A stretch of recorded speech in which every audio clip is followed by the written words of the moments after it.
Bismillahirrahmanirrahim. Assalamualaikum warahmatullahi wabarakatuh. Saya doakan yang menjawab salam saya panjang umurnya, murah rezekinya, cepat dapat jodohnya. Yang belum punya jodoh ya. Assalamualaikum warahmatullahi wabarakatuh. Yang sudah punya istri jawabnya jangan kenceng. Baik. Sebelum saya jawab ini, saya ingin cerita sedikit bagaimana saya melihat penghafal-penghafal Al-Quran di negeri kota sucinya Asia Selatan, ya, Pakistan. Ya. Pak itu artinya suci, stan itu artinya tanah. Ya. Jadi kalau Pakistan itu tanah suci. Kenapa negara itu begitu berkah menurut saya? Satu-satunya negara Islam yang punya nuklir. Kita belum punya nuklir. Dia sudah punya nuklir. Sehingga negara manapun nggak mau ngajak perang. Kenapa? Sama-sama habis kita gitu. Kalau kekuatan imbang nggak ada perang. Kenapa perang terjadi? Kekuatan tidak imbang. Kalkulasinya ada yang kalah, ada yang menang. Kalau kalkulasinya dua-dua hancur, nggak ada perang.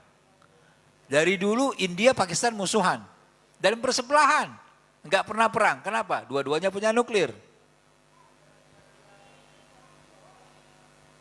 Apa yang membuat negara itu begitu luar biasa? Karena di Pakistan 5 juta anak-anak penghafal Al-Quran.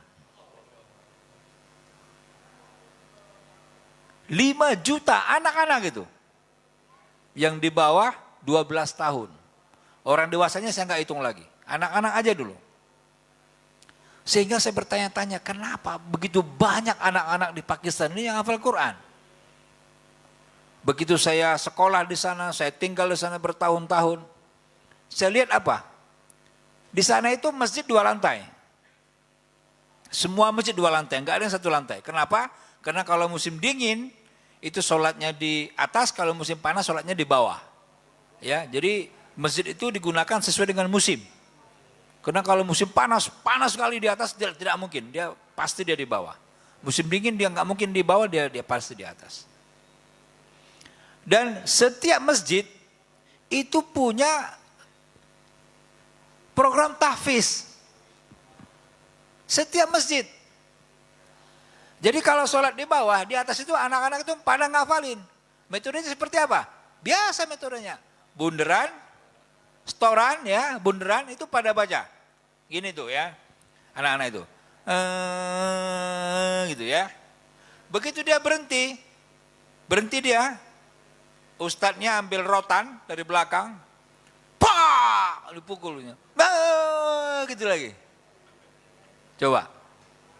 Saya bilang, awalnya saya bilang itu kejam sekali cara mendidiknya itu. Tidak manusiawi itu. Tapi ternyata cara itulah yang membuat 12 tahun mereka hafal Al-Quran. Cara-cara seperti itu.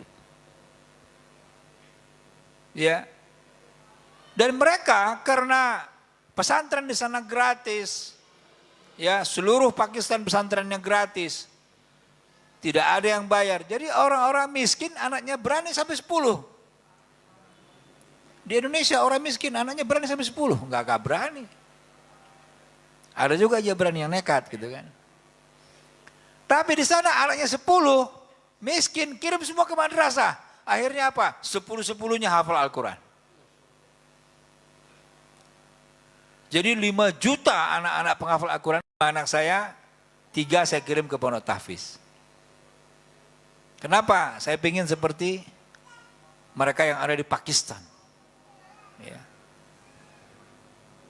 Mereka menghafal Al-Quran, kecil-kecil sudah menghafal Al-Quran. Dan Al-Quran ini akan menjaga dia. Ya. Akan menjaga dia. Dan kalau kita lihat, wakaf dengan Al-Quran itu hubungannya sangat erat. Di mana eratnya? Eratnya orang berwakaf Al-Quran.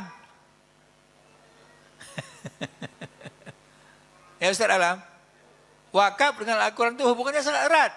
Kenapa? Menghafal Al-Quran. Ya. Sehingga kemudian dari Maroko itu yang tadinya masjid, itu diubah menjadi kampus namanya Jamia Al-Qawariyin. Ya. Apa? Qurawiyin. Nah, Qurawiyin. Itu di Maroko. Ya. Lama merenung, apa artinya itu? Sahabat. Sahabat itu artinya apa? Hah? Kalau Ustadz Bobi bilang sahabat itu kemana-mana diajak akrab. Apa beda sahabat sama teman? Apa bedanya? Kalau teman, teman makan teman. Kalau teman, itu datang ketika kita senang. Kalau sahabat, datang ketika kita susah. Jadi kalau kita susah masih ada teman yang dekat dengan kita, itulah sahabat yang sebenarnya.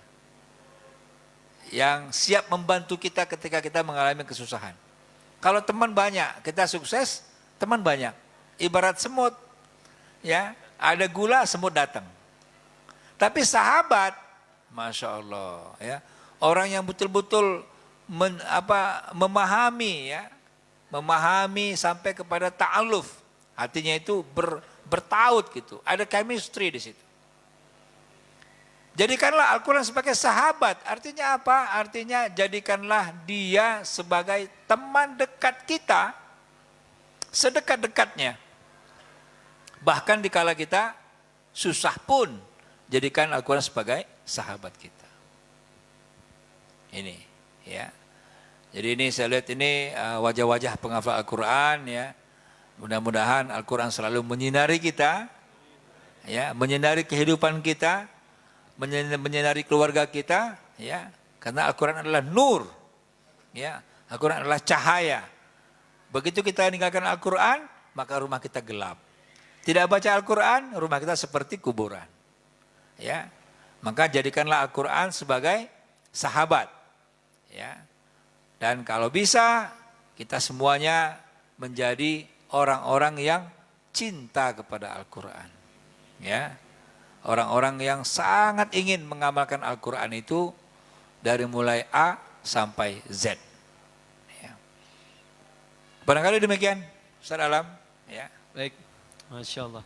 Jazakallah khairan Ustaz Hendy Tanjung atas pemaparannya. Takbir dulu dong. Allahu Akbar. Indonesia bangkit. Bersama Al-Quran. Indonesia bangkit insya Allah.